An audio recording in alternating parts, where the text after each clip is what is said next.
Hi friends, tonight we slip quietly through time, gliding down cold stone corridors until we stand before a medieval castle. Its towers are dusted white with winter's breath, and snow drifts pile high along the battlements. The wind moans through the gaps, as though the stones themselves are shivering. You're not just visiting, you're stepping into the private world of kings and queens when winter turned even the act of sleeping into a nightly battle for survival. Picture the vast hall of stone, majestic in daylight, yes, but at nightfall, it becomes an echoing cave of icy drafts. Do you think you'd last here without modern heating? Most of us wouldn't survive a single night. So before we get too comfortable, take a moment to like this video and subscribe, but only if you truly enjoy these journeys.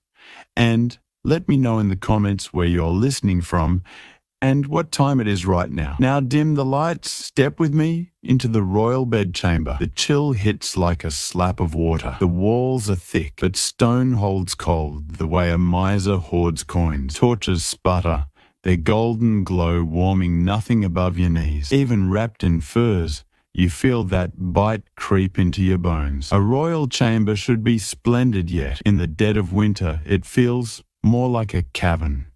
The air smells of damp stone, wool and smoke that clings no matter how many fires are lit. Look up. Vaulted ceilings soar overhead, beautiful but utterly useless against the cold. Every gust whistles through cracks and arrow slits, as if the castle itself has lungs, breathing icy drafts on its rulers. Historians still debate whether architects truly ignored comfort or if insulation simply didn't matter to people who lived with cold their whole lives. Either way, no king's gold could buy freedom from frost. At the far end, the great bed waits a four-poster so large it looks like a stage. Curtains hang heavy, not for decoration, but for survival. The mattress is piled high with feathers, straw, and padding, yet still lumpy beneath the hand. And yet, compared to peasants on straw pallets near smoky hearths, this was paradise. Cold paradise, but paradise nonetheless. Servants would fuss with layers of linen and fur as the monarch disrobed, the whole routine less a luxury than preparation for battle against the night. A brazier smoulders, sending curls of smoke up into the canopy. The fireplaces roar, but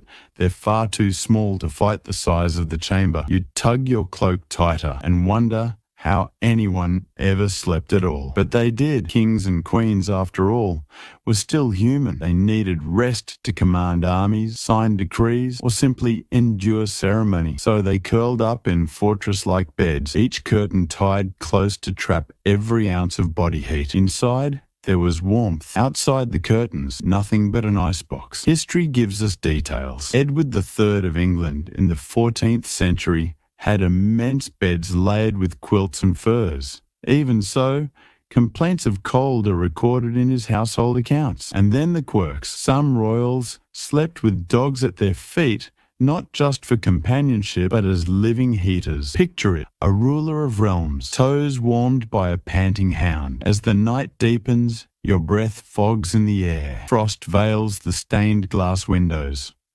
Outside, snow drifts silently, while inside the castle never truly sleeps. Guards clank along battlements, servants shuffle logs, shutters rattle in the wind. Even here, comfort was fragile. Thick stone walls soak up the cold like icebergs. Drafts sneak through arrow slits, shutters, even the mortar itself. Each gust rattles the fittings, each rattle keeping monarchs awake in the dark. To fight it, vast tapestries hung from walls, not just for beauty, but insulation. Monarchs spent fortunes on these woven shields, rolling them up and hauling them from castle to castle. Still, no tapestry could silence the sigh of the wind. Even beds travelled. Some were dismantled and carried along muddy roads, so the king or queen would always sleep in the same familiar frame. Imagine the absurdity. Power packed up like luggage. And the bedding? Layers upon layers. Wool, silk, furs, feather quilts stacked high until the bed swallowed you whole. Too many, in fact, so heavy they pinned you down. Stranger still, squirrel fur known as ver, was stitched into quilts. Thousands of tiny bellies sewn together to shimmer like silver blue patchwork. Imagine lying beneath that, musky and uneven, perfumed with herbs to mask the smell. Servants tightened the ropes beneath mattresses each night, giving us the phrase, "Sleep tight." Beds sagged, blankets scratched, furs smelled of animals, yet this was the height of royal comfort. And finally, the monarch themselves. Forget cotton pajamas. They wore long linen nightshirts, heavy gowns, and fur-lined caps. Yes, nightcaps were essential, thought to protect both warmth and health. Heat was precious, and draughts were feared as dangerous. Some nobles even wore mittens to bed or slippers beneath the covers. Picture it, Henry VIII himself, swaggering by day, curled at night beneath a mountain of quilts,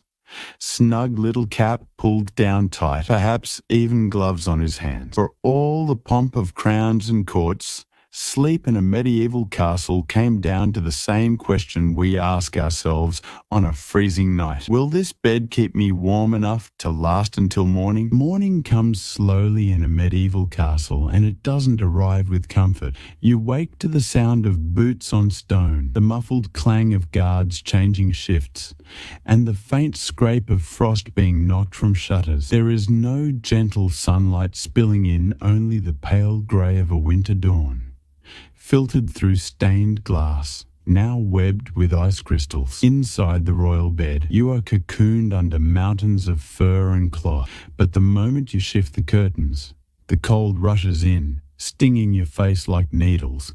Your breath clouds instantly. The very act of leaving bed feels like a small act of bravery. Servants arrive first, their footsteps hushed. They carry bundles of firewood, their breath puffing as they hurry to coax the hearth back to life. The air smells of ash and damp wool, and you hear the crack and pop of kindling struggling against the night's frost. Even so, the flames barely dent the cold. The monarch stirs, attendants hovering nearby, waiting for the slow ritual of rising. Unlike today, where we might throw on slippers and shuffle toward the kitchen, here it was ceremony. Every step from bed was observed, assisted, recorded. This was not just waking up, it was the beginning of a royal performance. The first challenge? Clothing?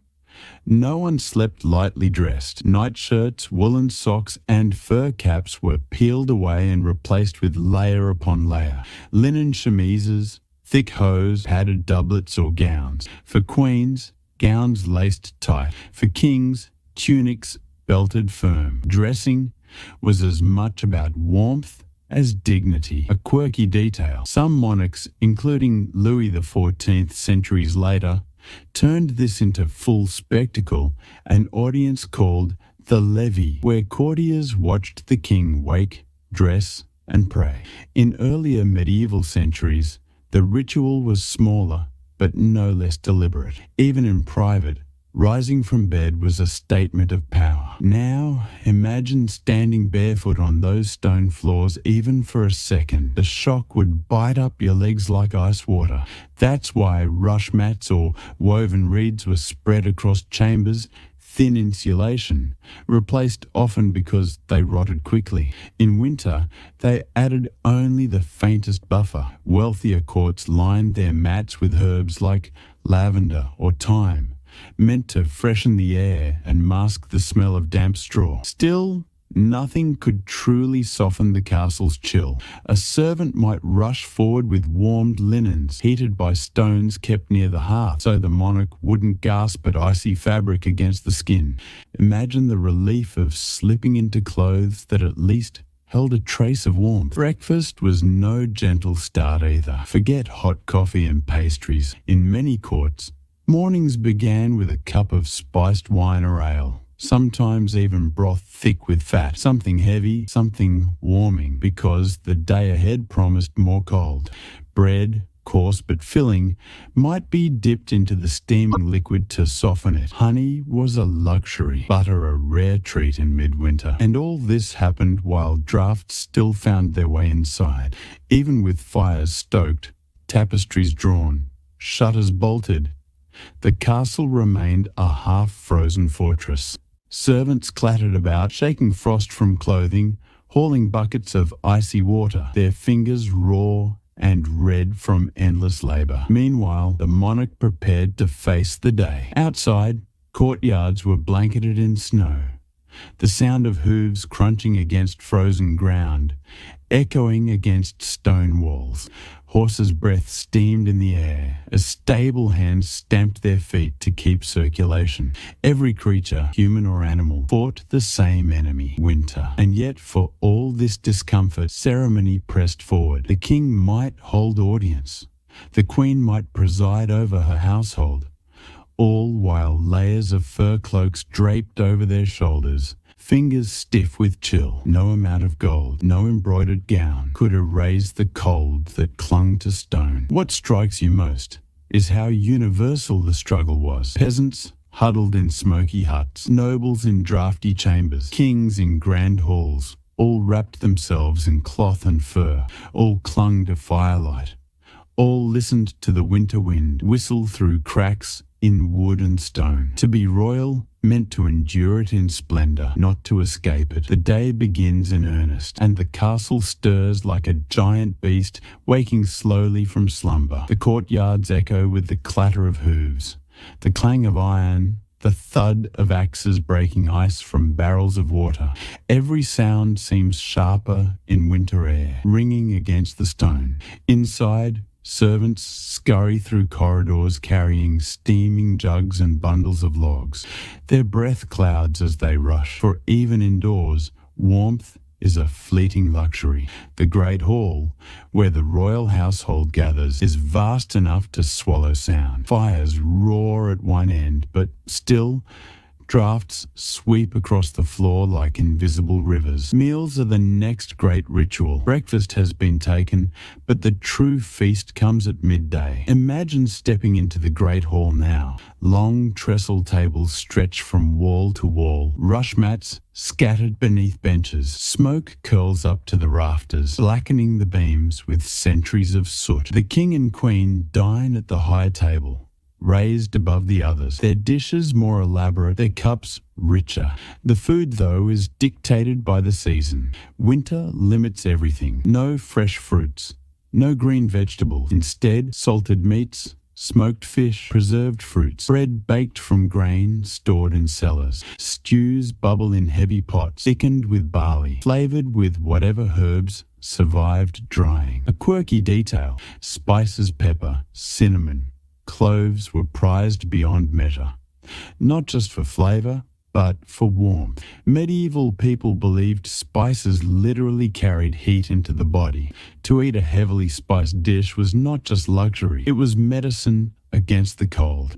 Wine is mulled with honey and cloves. Ale is drunk thick, almost like liquid bread. Even children drink it, because water is too easily fouled. The taste of smoke lingers in everything, for kitchens never truly separated from fire.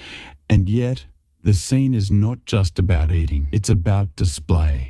The hearth flames flicker on tapestries depicting hunts and saints. Banners flutter overhead, and musicians pluck lutes or pipes, their fingers red with chill but still moving. Still, even in this grandeur, discomfort lingers. Servants slip on icy flagstones. Guests sit with cloaks still wrapped tight, fingers curled around cups for warmth. The hall is alive with noise and color, yet beneath it all the cold is constant, like a second presence in the room. After the meal, the day divides. Courtiers seek the king's favor. Nobles whisper alliances in shadowed corners. Petitions are heard. For some, duties pull them outdoors. Hunts are still attempted in winter, though harsher, bloodier, with dogs panting steam and men shivering as they ride into snowbound woods. The meat they bring back is both sport and necessity, swelling the castle stores. For others,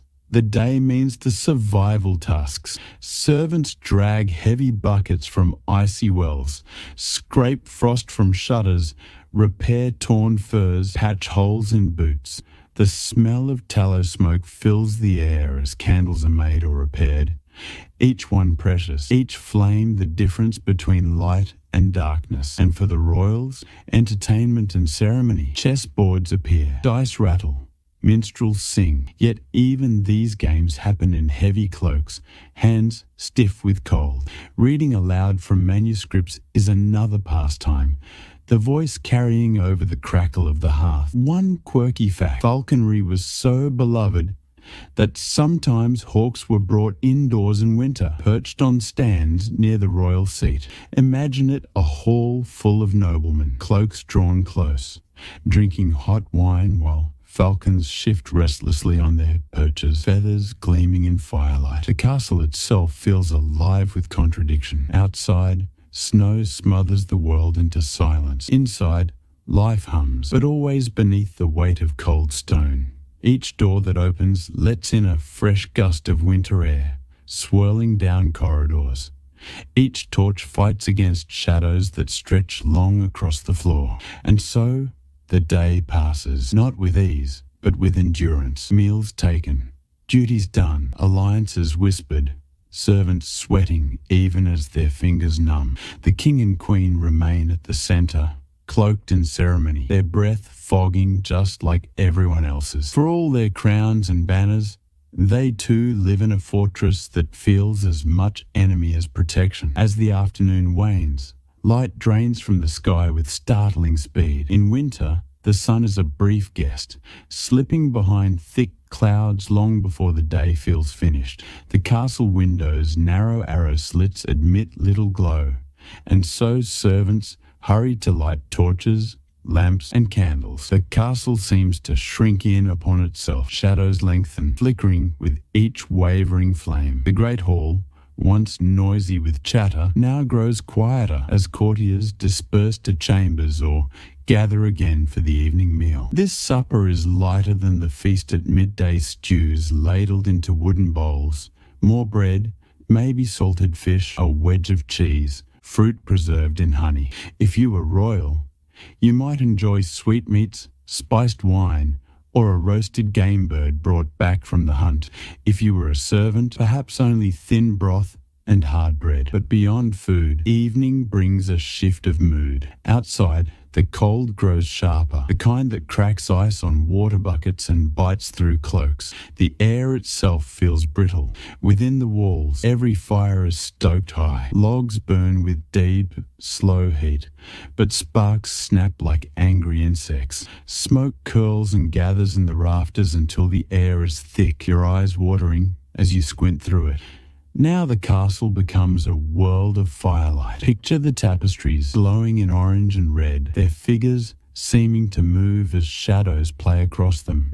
The flicker makes saints look alive. Warriors shift their spears. Animals leap. It was mesmerizing, but also unsettling. Medieval people were deeply superstitious. The castle at midnight feels like a different world. Most chambers are silent now, the rushlights guttering low, their wax nearly gone. The echoes of laughter, music, and feasting have faded into memory, leaving only the hush of sleep. But not all are resting. Guards pace the battlements, boots crunching on frost. Their cloaks whip in the night wind, their torches flaring against the black. Every so often, one halts to peer out into the dark forests beyond, into the white stretches of snow that glimmer faintly under the pale moon. For them, the night is long, the cold unrelenting. Fingers stiffen around spear shafts, breath curls from under helmets, and silence presses like a weight. In the stables, horses snort and stamp, uneasy in the cold. Their warm breath clouds the air, their hides steaming faintly. Grooms creep in, quiet and careful, to check the animals, to throw fresh hay, to make sure none fall sick. In a castle, the health of a horse could mean survival. Meanwhile, in the kitchens, the last of the embers glow in the great hearth. A few servants curl on benches, wrapped in cloaks, too weary to climb to their straw pallets. The smell of smoke, roasted meat, and spilled ale lingers, thick as the darkness itself. And then the strangest hours arrive, the hours between first and second sleep. In noble chambers, Curtains are drawn back, and muffled voices rise. Some kneel to pray, whispering psalms by the faint glow of a candle. Others share hushed conversations, secrets that only surface in the dead of night when the world feels suspended between waking and dream. Lovers meet, conspiracies are born, fears are confessed. For a few short hours, night becomes intimate, raw, unguarded. Outside, the cold deepens to its cruelest edge. Ice spreads across wells and troughs. The moat stiffens in silence. The very air feels brittle enough to shatter. Yet, above it all, stars blaze sharp and clear, constellations arcing in cold perfection over the castle walls.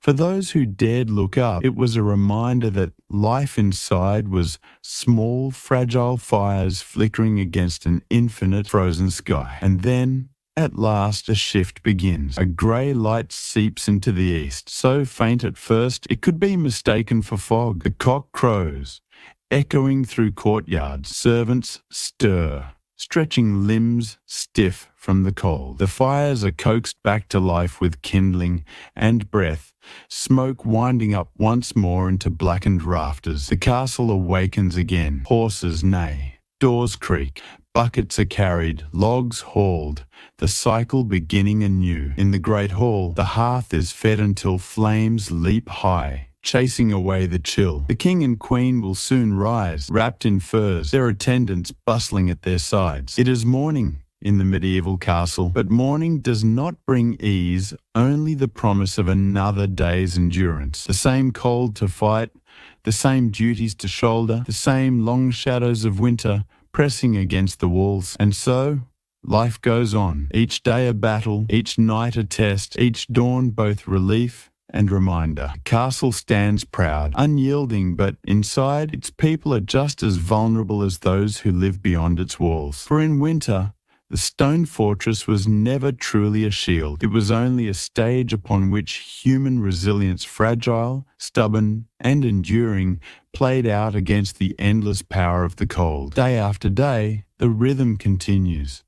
Each dawn brings the same battle, fires to rekindle, animals to feed, bread to bake, halls to warm. And yet, no 2 days feel exactly the same. Winter is unpredictable. Some mornings, the world outside lies under fresh snow, soft and silent, muffling every sound. The castle rises into the whiteness like an island, its towers rimed with frost, its flags stiff in the bitter wind. Other mornings, the skies are clear and cruel, the cold so sharp it cracks the wooden beams and splits lips to bleeding. Inside, life contracts. The castle is crowded servants, guards, nobles, guests, and sometimes peasants seeking refuge from storms. Every chamber is full, every bench taken, the air thick with smoke and bodies. Quarrels flare more easily, tempers shortened by confinement. A spilled jug of ale, a careless shove,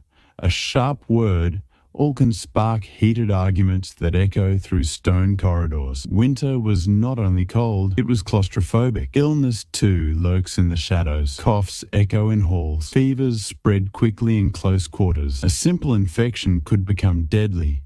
And medicine was crude. Herbs, prayers, charms, these were the tools against disease. Physicians prescribed hot wine mixed with spices, or bleeding to balance the humours, but cures were often as painful as the sickness itself. Faith became a powerful anchor in these dark months. The chapel glowed with candlelight, chants rising into the vaulted air. In winter especially, people clung to the cycle of holy days, Christmas, Epiphany, Candlemas. Each feast was a burst of colour and ritual in an otherwise grey season. Candles blazed, incense curled, bells rang. For a brief time, the castle felt alive with more than just survival.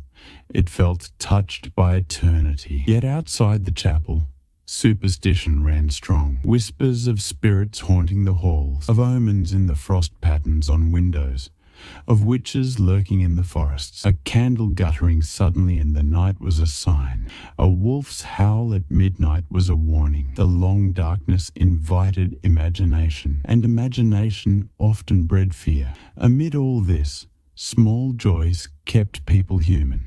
The laughter of children sliding across icy courtyards, a minstrel inventing a new ballad by the hearth, the warmth of mulled wine shared between friends, the sight of a falcon returning from the skies, landing sure and steady on a leather glove. In winter, every small victory mattered, but there was always the waiting for spring. Food stores grew leaner as the weeks dragged on. Barrels emptied, salted meat grew tougher, bread coarser. Servants counted candles nervously, careful not to waste even one flame. Nobles prayed for hunting weather. Peasants prayed their families would last the season. And still the cold ruled. The walls themselves groaned with frost. Icicles hung like knives from the battlements. The moat froze solid, sometimes so thick a man could walk across it. Even stone was not immune. Mortar cracked, doors warped, iron rusted. The castle,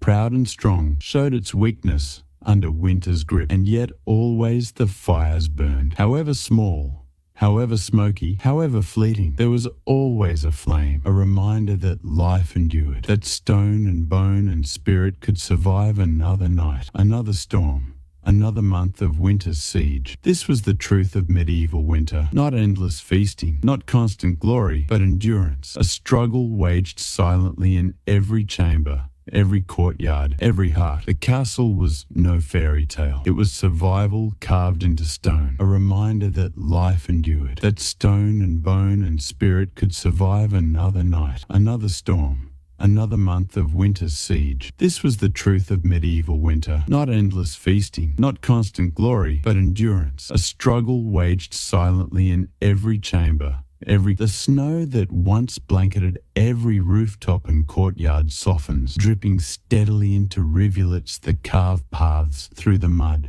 Icicles snap and crash from the battlements, splintering on the stones below.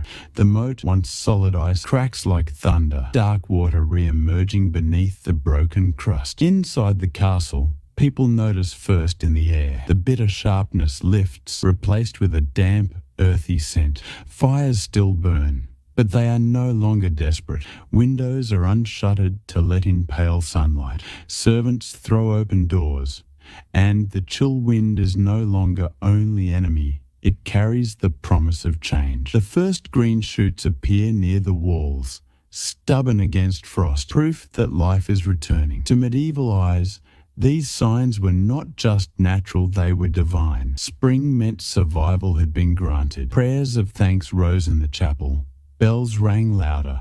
Songs grew lighter. After months of endurance, joy returned like a long-lost guest. Daily life shifted with startling speed. In the kitchens, fresh herbs replaced dried ones, and stews tasted brighter. Soon, lamb and early greens appeared at tables. After months of salted meat and dark ale, even a handful of chives or a clutch of eggs was a miracle. The courtyards, once silent under snow, now rang with activity. Children ran barefoot through the mud, their laughter echoing. Horses were brushed until their coats shone, ready for the season's first rides. Hunts resumed in earnest, not desperate but celebratory. Dogs barked, horns sounded, and the castle once again felt like the center of a living world, not a prison of stone. Spring also meant work. Fields outside the walls needed ploughing. Seed had to be sown quickly before the season passed. For peasants, spring was not leisure, but labor backbreaking, urgent, unending. Yet it was welcomed, for labor and sunlight was far kinder than hunger and darkness. The nobles, too, felt renewed purpose. Courtly games and tournaments were planned. Markets reopened along thawed roads. Merchants bringing silks, spices, and stories from distant lands. Messengers traveled faster. Alliances were renewed, and life expanded beyond the castle walls. But perhaps most profound was the change in spirit.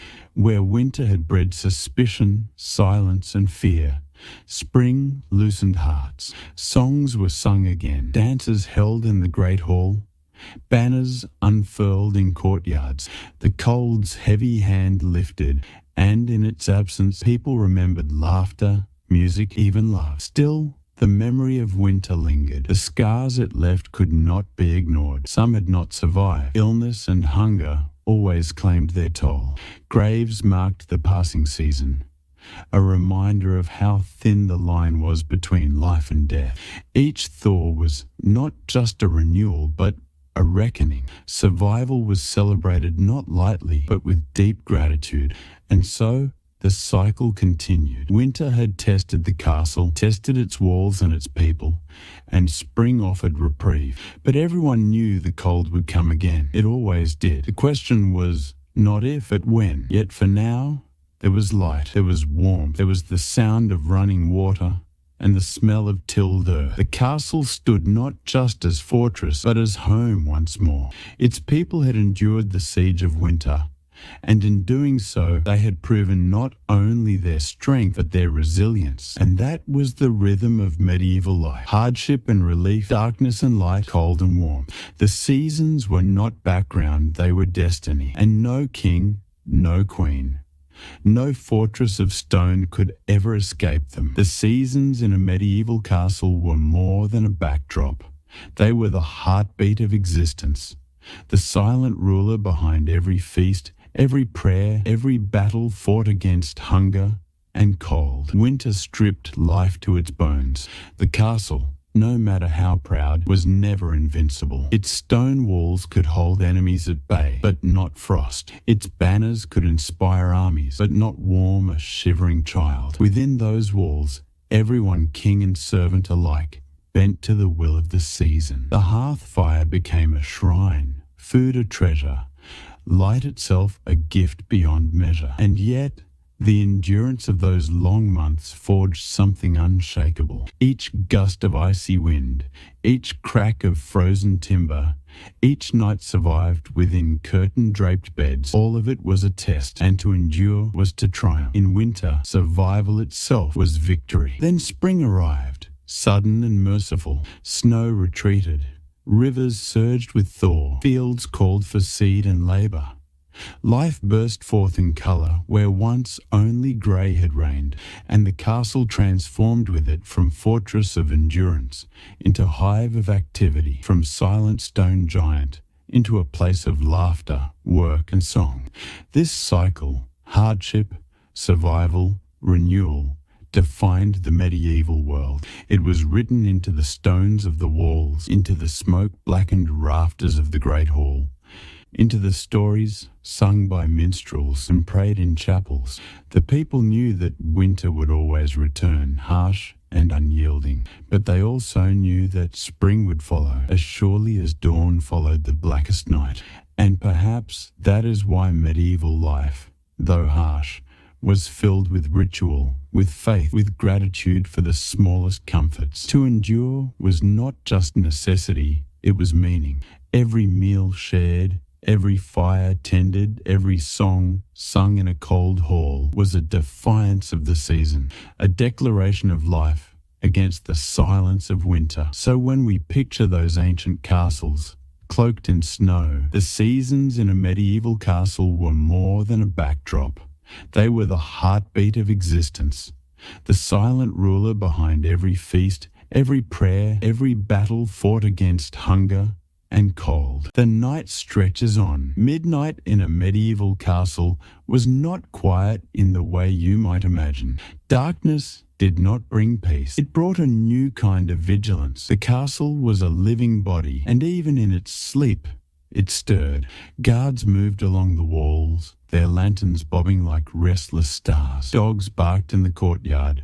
Hooves shifted in the stables. Owls cried out from unseen rafters. Every sound echoed through the stone, magnified until it was impossible to forget that this fortress was awake, even if you wished to sleep. The monarch, buried beneath furs, might stir at those noises. A creak in the corridor, the distant clang of iron, the moan of wind funneled through towers. Was it just the weather or something else? Castles, for all their strength, were filled with shadows and superstitions.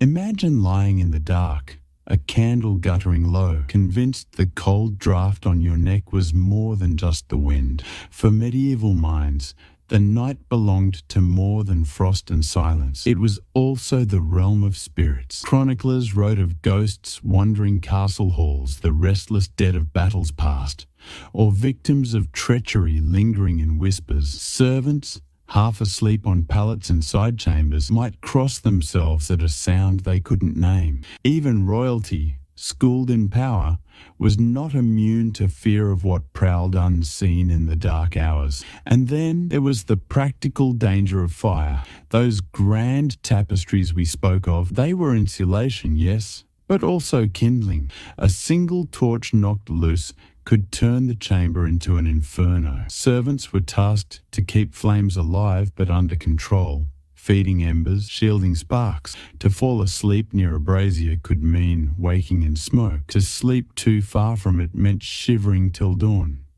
The balance was delicate, and every night was a risk. Hours dragged. Sleep was not the deep, uninterrupted rest you know today. It came in two parts, segmented, as historians describe. People drifted into first sleep, waking around midnight with minds sharp and alert.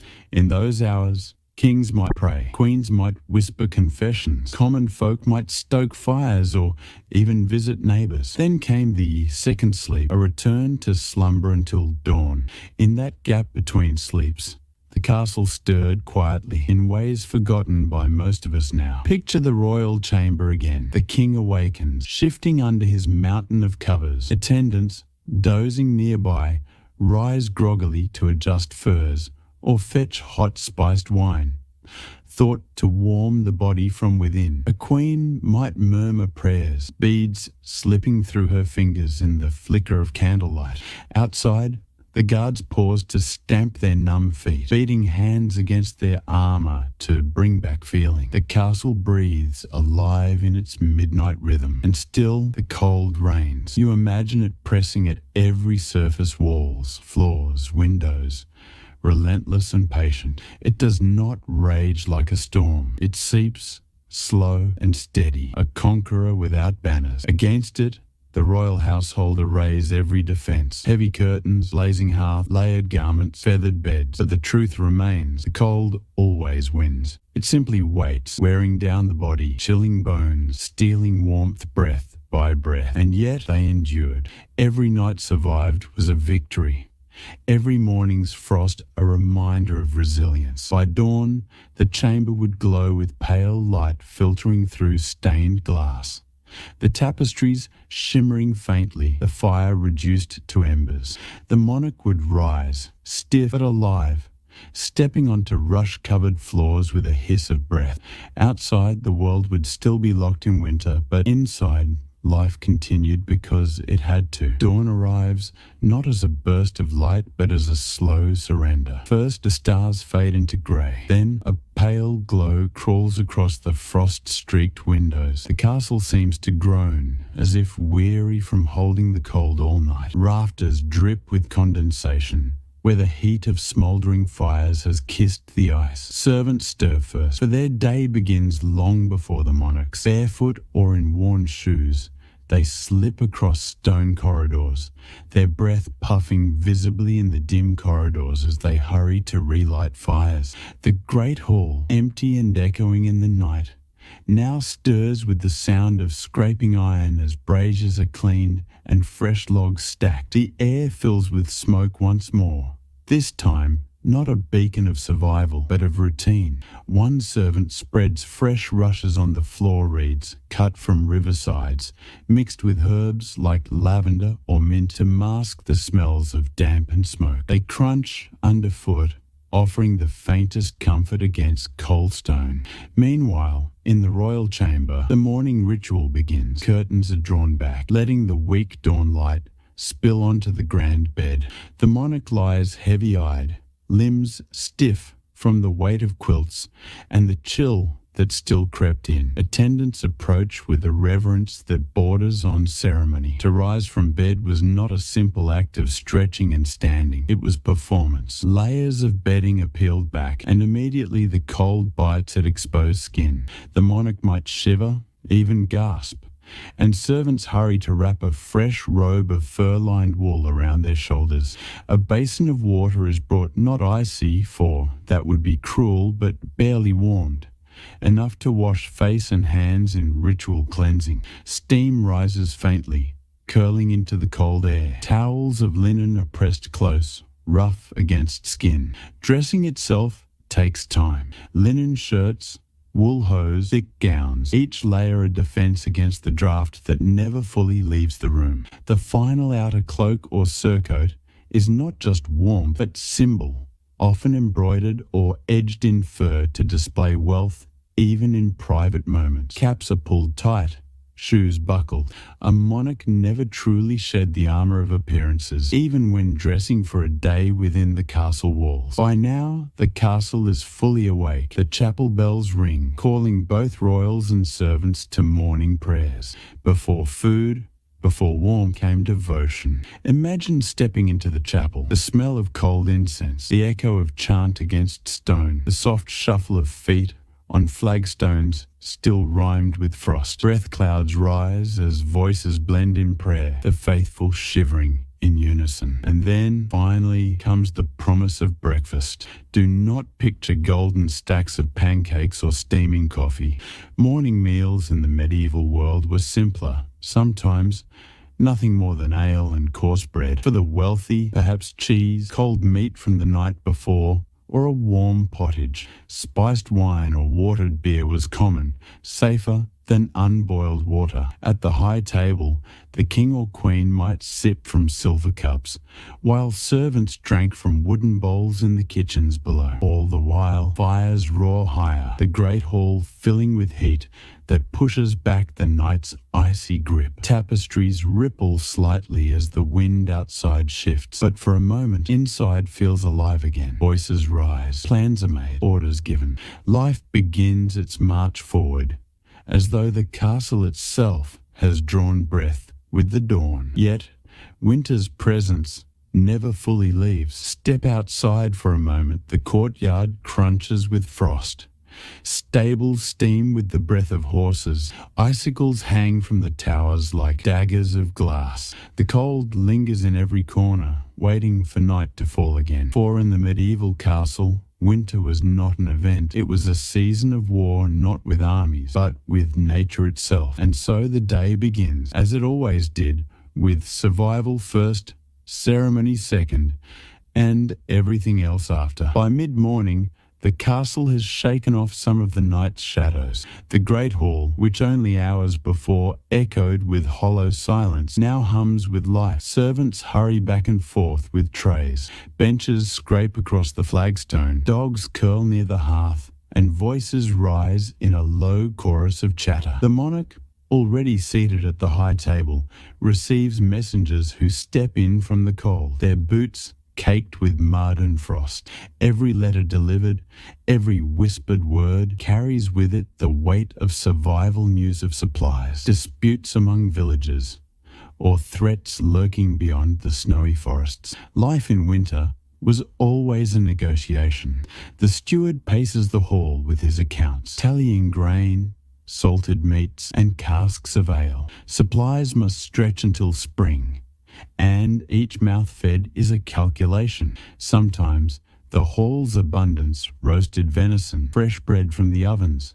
Pitchers of ale masks the hunger simmering just beyond the castle walls. While the nobles feast, the peasants in nearby villages survive on thin broth and whatever roots they can claw from the frozen earth. After breakfast, the routines divide. The monarch turns to matters of state, consulting with advisors in a chamber warmed only by a single brazier. Thick manuscripts are unrolled across the table, ink freezing in the quills if left too long. The cold makes every decision feel heavier, as if winter itself presses down on parchment. Meanwhile, the castle stirs with labour. In the kitchens, fires blaze hot enough to sting eyes, as bakers knead heavy loaves, and cooks turn spits heavy with salted meat. The smell of smoke, flour, and grease fills the air. In the stables, steam rises from horses as grooms brush their coats, while smiths hammer metal with breaths puffing white in the chill.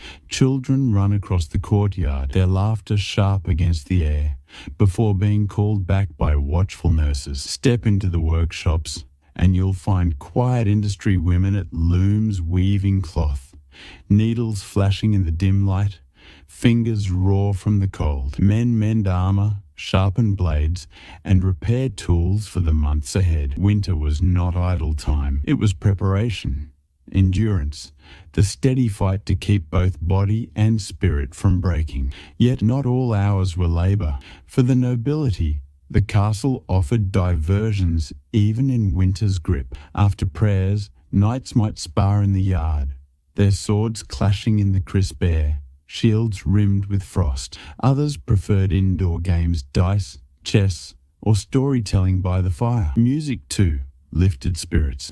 A minstrel's lute or a soft voice echoing under the high roof of the hall could momentarily banish the cold. But despite the activity, despite the noise, the castle always carried the echo of winter's silence. Step into a corridor away from the hearth and the world falls quiet. The chill clings, the stones sweat moisture, and the draft rattles tapestries on the walls. You are reminded that warmth is temporary, fragile, a thin shield against the season outside. As noon approaches, the hall fills again. The second meal of the day is richer, with stews and roasted meats, spiced wine, and laughter that grows louder as the ale flows.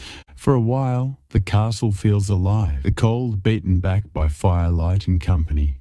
Yet, even here, hunger is never far away, and rationing is whispered about in the kitchens. Outside, the sun hangs low, pale and weak, offering little more than light. Shadows stretch across the frozen courtyard, and the towers stand dark against the winter sky. The day may feel full within the castle walls, but the weight of night already waits at the edges. For in a medieval winter, the daylight hours are not freedom. They are borrowed time, a fragile reprieve before the cold returns with its silent grip. By mid-afternoon, the castle begins to quiet, the energy of the morning giving way to a slower rhythm. The fires, fed all day with oak and ash, settle into steady glows. In the great hall, the noise of clattering trenchers and spilled ale is replaced by the soft scrape of servants cleaning the floor, scattering fresh rushes and banking the hearth so its warmth will last. Outside, the daylight is already slipping. Winter sun never climbs high. It drifts low across the horizon, pale and thin, casting long shadows over the courtyard. Icicles glitter on the eaves like fragile glass spears, dripping only for a moment before the cold locks them solid again. Horses stamp in the stables, restless against the frost, their breath clouding in the air like smoke. Guards pace the walls with cloaks drawn tight, boots crunching on frozen stone. From their high posts, they watch the forests beyond, dark and still under snow, where danger could move unseen. Inside, smaller rooms come alive. In the chapel, candles burn low as priests chant evening prayers, their voices echoing against stone. In the kitchens, pots bubble again as cooks prepare for the evening meal, the day's largest. The smell of roasted meat, garlic, onions, and spiced broth seeps into corridors, mingling with wood smoke and damp wool. This is when stories return. Nobles gather near the fire, goblets in hand, their laughter filling the hall as minstrels tune lutes and harps. Tales of chivalry, saints, or faraway lands distract the mind from the bitter cold pressing at the walls. For a moment, the castle feels alive with colour and sound, as if winter could be held back by song alone. But just beyond the circle of firelight, the shadows creep longer. In the servant quarters, the atmosphere is quieter, more practical. Rough hands mend torn garments, stitch worn shoes, or cradle bowls of pottage eaten in silence. The laughter of the nobles upstairs feels distant, almost like another world. For the lower halls remain draughty, the beds hard, and the fires small. Winter does not spare the poor, simply because they live within the castle walls. As the sun disappears, torches are lit along the corridors. Their flames flicker, sputtering in the drafts, casting strange shadows against the walls. The castle shifts into night mode, once more locks drawn, gates barred, guards doubled. The world shrinks inward, for outside is only silence, cold and darkness. The evening meal unfolds with ceremony. The monarch sits at the high table, the meal served with ritual, bread, meats, fish, stews, and for the wealthy exotic spices that whisper of distant lands. Jesters may perform, musicians play, and goblets clink. But even here, the cold is never forgotten. Nobles dine in furs, their breaths still visible in the air, while servants rush to keep fires alive. After supper, the hall lingers in warmth and chatter. Some play dice or chess, others whisper of alliances or rumors. The monarch listens to petitions, judgments, or debates, the business of power never truly ending. Yet slowly the hall empties, the echoes dying one by one as people withdraw to their chambers. The last task before true night falls is always the same. Fires must be banked for safety, and the castle made secure. Sparks are smothered to embers, braziers damped with ash, so that flame does not turn into catastrophe. Guards check doors and gates. Dogs curl near the hearth. Servants retreat to crowded beds, sharing warmth where the stones bite hardest. Soon, the castle sinks again into silence. Only the crackle of a few embers, the howl of wind through arrow slits, and the footsteps of a lone watchman disturb the night. Outside, frost spreads across the earth, hardening soil, sealing wells, and painting windows with icy lace. And just as it was the night before, the long winter darkness settles, again heavy, cold, and unrelenting.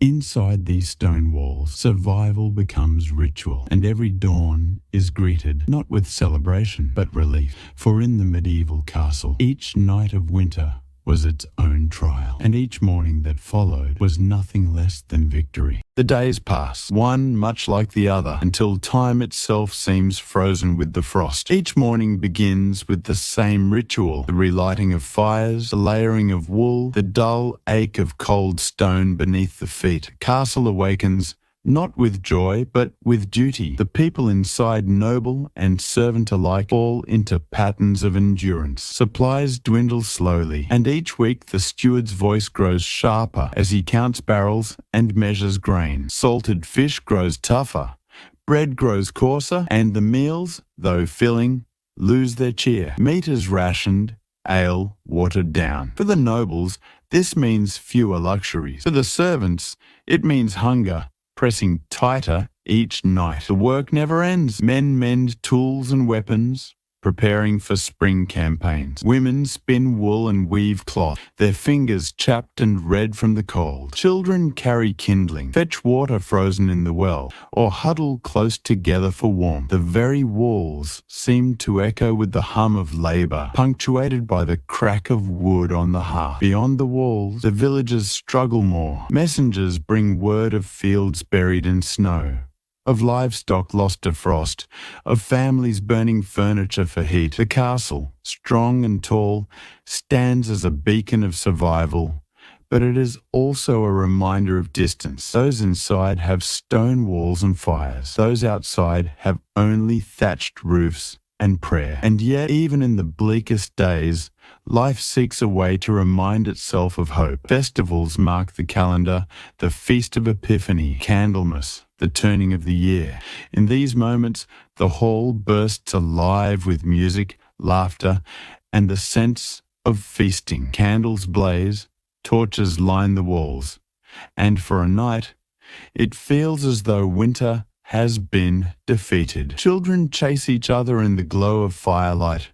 Minstrels sing songs of warmer days, and goblets flow freely with ale. But when the last candle burns low, reality returns. The nights remain long. The draughts snake through corridors. The frost creeps back across the windows. Winter never truly loosens its grip, not until nature wills it so. Still, the people endure. They whisper stories around fires, pass down songs older than memory, and cling to the belief that spring will return. The cycle of day and night, of hunger and survival, continues like a slow drumbeat, and with each sunrise the castle breathes again, proving that stone walls and human spirit together can withstand even the hardest season. For in the medieval castle, winter was not just weather, it was an adversary, an endless test of patience, strength, and faith. And those who survived its long, cold weeks carried within them the quiet victory of endurance. The weeks stretch on until winter begins to feel like the natural state of the world. The frost clings stubbornly to the earth, the air sharp enough to bite skin, and the sun no more than a pale coin that drifts low across the horizon. But then, almost unnoticed at first, something begins to change. The mornings arrive a little earlier. The light lingers a little longer. In the stillness of the courtyard, icicles drip steadily, their sharp edges softening, their crystal bodies breaking into clear water that splashes against stone. The guards on the battlements notice the snow's crust growing thinner, the forests beyond shimmering not in white but in the dark green of pine. Inside the castle, the change is felt most keenly in the kitchens. After months of salted meat and dry bread, the promise of fresh food stirs whispers of relief. The stores may be nearly empty, but the thought of gardens thawing and rivers flowing again fills the air like a prophecy. Even the steward's voice, usually heavy with caution, lightens when he speaks of surviving another winter without famine. The people themselves move differently. Servants sweep rushes with more vigor, their hands less weighed by weariness. Children chase each other more boldly through the halls, their laughter louder, their steps quicker. Even the monarch, long buried beneath layers of fur and duty, steps to the window more often, gazing out at skies that seem bluer, lighter. And then comes the day not marked on any calendar, not proclaimed by any priest, when spring declares itself. A thin blade of green pushes through thawed soil near the chapel wall. Birds, absent for months, return with sudden piercing song. The air smells not of smoke and cold stone, but of damp earth, raw and fresh, carrying the scent of renewal. The castle comes alive in response. Fires are still lit, for the nights remain cold, but their heat is no longer a desperate necessity. Windows are cracked open to let in fresh air, long trapped by frost. In the courtyard, horses are exercised with more freedom, their hooves striking not frozen ground, but soft oiling mud. Soon, the great hall hosts feasts not just of survival, but of celebration. The passing of winter is victory, and victory demands ceremony. The tables fill with what remains of stores. Musicians play louder, and voices rise higher. It is not abundance, but it is joy, a collective breath released after months of holding still. Outside the walls, the land stirs as well. Streams flow, fields soften, and the peasants sow the first seeds with hands trembling from both cold and hope. The castle, once a fortress against the elements, becomes instead a place of gathering, its halls echoing with plans for hunts, markets, and journeys long delayed. And yet winter is never truly forgotten. Its memory clings to the bones of the castle, to the damp of its stones, to the scars of hunger and the ache in tired hands. But it is that very memory that makes spring sweeter.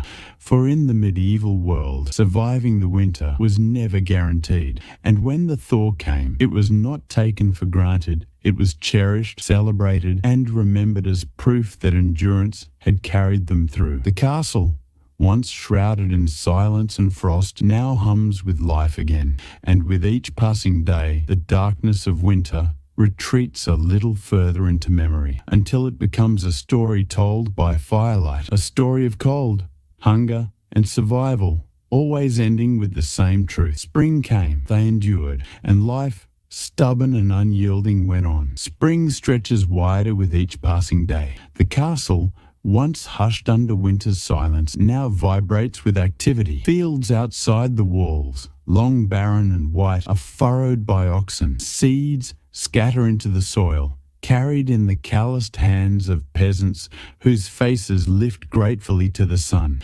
Inside, the kitchens brighten with new ingredients, fresh herbs, river fish, wild greens foraged from thawing woods. For the first time in months, meals taste of life instead of survival. The castle itself breathes easier. Stone walls, still damp from melted frost, are scrubbed and repaired.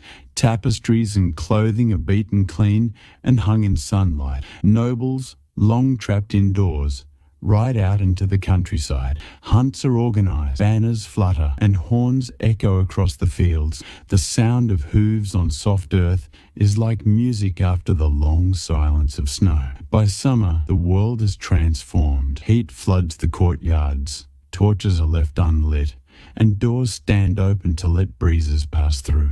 The great hall no longer feels like a prison of stone, but a gathering place, bright with sunlight spilling through high windows. Feasts are grander now, not desperate but celebratory, filled with fruits, roasted meats, and goblets of wine.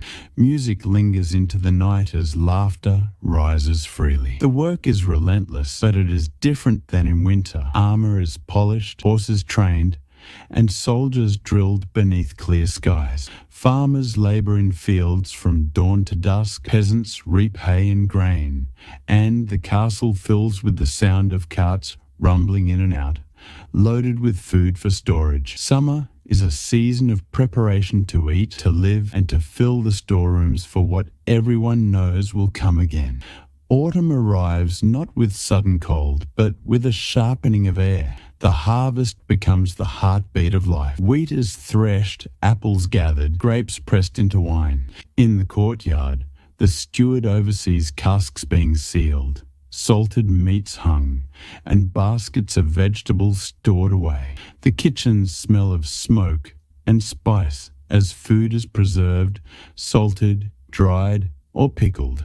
The work is urgent, for once the frost returns, mistakes will mean hunger. Autumn also brings its own beauty. The forests beyond the walls blaze red and gold. The sky glows with early sunsets, and the air carries the scent of wood smoke and earth. Festivals mark the harvest's end, with dancing, bonfires, and feasts that honor both labor and survival. For a brief moment, abundance feels real, as if the shadow of winter could be forgotten, but it never is. The first bite of frost on a morning wind is enough to remind everyone what lies ahead. Leaves fall, fields empty, and the land stiffens. Cloaks grow heavier again. Fires are lit earlier, and the castle doors are barred more tightly. And so the cycle turns once more. Winter approaches, as it always does, not as a stranger, but as an old adversary. The castle readies itself, its people bracing for another season of silence,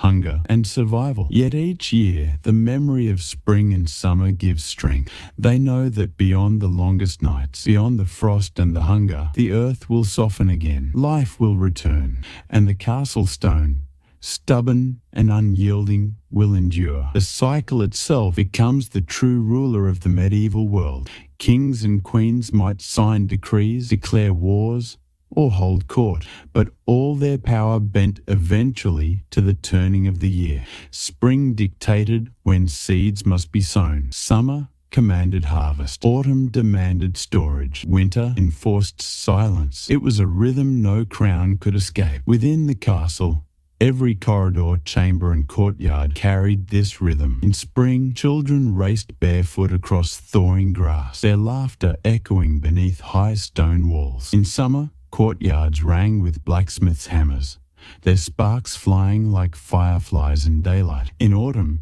storerooms groaned with barrels, sacks, and casks, the air rich with the mingling scents of grain, salt, and smoke. And in winter, footsteps hushed, halls echoed hollow, and every word of prayer seemed whispered against the cold. Even the architecture of the castle mirrored this eternal cycle. Thick walls that chilled the marrow in winter became blessings in summer's heat, Arrow slits that stabbed icy drafts through chambers doubled as streams of cooling air when the sun blazed. Kitchens designed to churn out roasted meats for feasts in August became the beating heart of warmth when February starved the land. The people themselves were woven into this turning wheel. Servants and peasants, nobles and monarchs alike, their lives bent to the seasons. Rituals rose around these patterns, half practical, half spiritual. Candlemas in February, blessing the last of winter's candles. Lammas in August, marking the bread from the first wheat harvest. Michaelmas in September, the feast that stood like a marker before the cold set in. The church calendar and the seasons were not separate. They were the same script, written twice, one in stars, one in soil. And so the medieval year never ended. It only circled back upon itself. Every spring carried the memory of the last winter. Every feast carried the shadow of future hunger.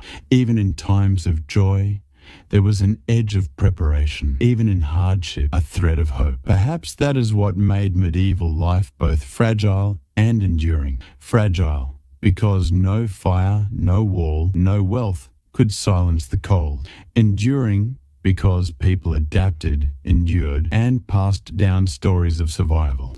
The castle was never truly warm, never entirely safe, but it stood as a fortress against both enemies and seasons, and its people huddled in fur, praying by firelight, laughing in summer fields, storing grain with careful hands lived within that fortress of stone and time. Now, imagine yourself standing once more in that vast bedchamber, the cycle pressing around you. Behind the stone, winter waits. Beyond the window, spring promises. Above, banners stir in currents of time older than any crown. You close your eyes and feel it. The rhythm, the breath of centuries. The medieval year is not past. It lingers, etched in stone, embroidered in tapestry, whispered in the crackle of every hearth. And as you listen, you understand to live in a castle was never to conquer the seasons, but to endure them again and again, as the wheel of the year turned forever on. And so,